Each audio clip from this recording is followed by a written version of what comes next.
In the 80s, metal bands with lipstick and teased hair weren't the only hard rockers attracting an audience.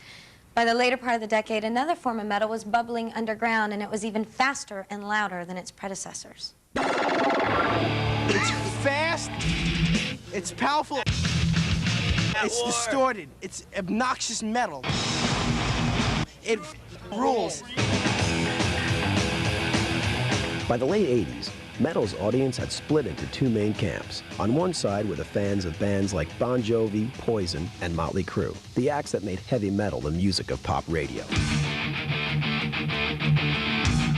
On the other were fans of speed or thrash metal, bands like Megadeth, Metallica, and Anthrax. We had our audience, they had their audience. There really wasn't a crossover between the two. We were just elitist, purist pricks. We felt that what we were doing in the 80s was important and real. They just wrote songs that weren't going to get on the top 40, so I guess that made them not sell out. But we did write songs that got in the top 40, so I guess that sold us out. You know, fine, I'm sold out. So. Rejected from the LA clubs, the thrash metal scene grew underground through tape trading, word of mouth, and live shows that highlighted the music's harsh, menacing sound.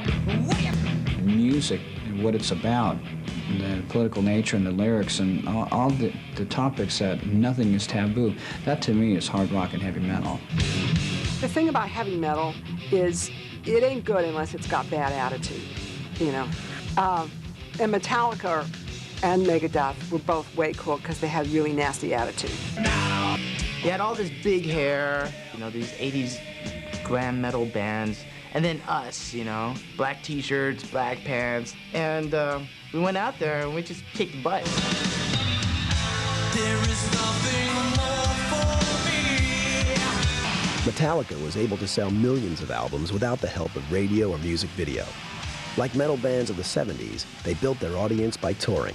We were always a live band, always. Since day one, that's how we got our fan base. You put a record on your tour, you put a record out, you tour, you fall over, you put another record out, you just keep getting in people's faces and just pushing what you were doing into their faces to the point of submission, basically.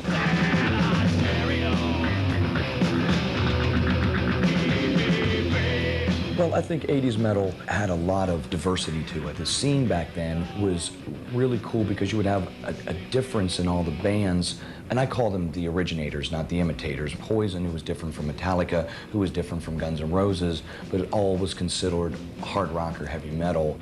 You know what you are! You in the jungle, baby! That combination of people, it was the only 5 people that could have made up what turned out to be Guns N' Roses because we were so arrogant and we were so not into anything that anybody else was doing. Welcome to the jungle. We got fun and games. In 1987, something new appeared, the abrasive, keening sound of Guns N' Roses.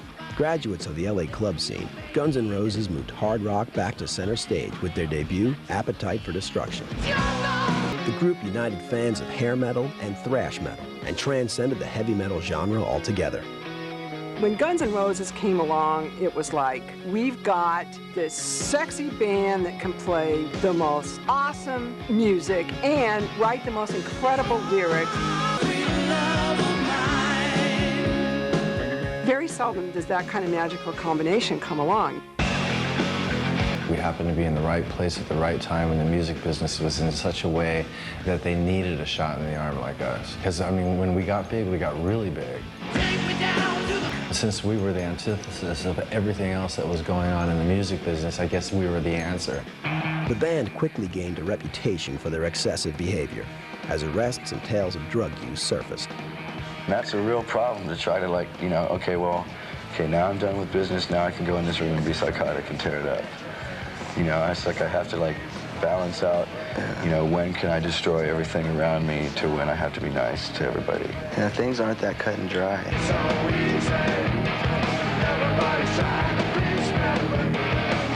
Some music fans who liked the shrill melodies of Guns N' Roses couldn't deal with their rougher edges.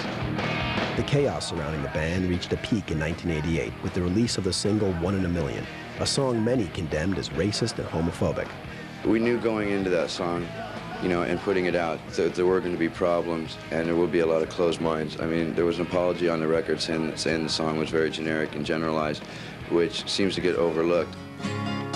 Despite controversy, Guns N' Roses seemed poised to become the biggest band in rock as the 90s started.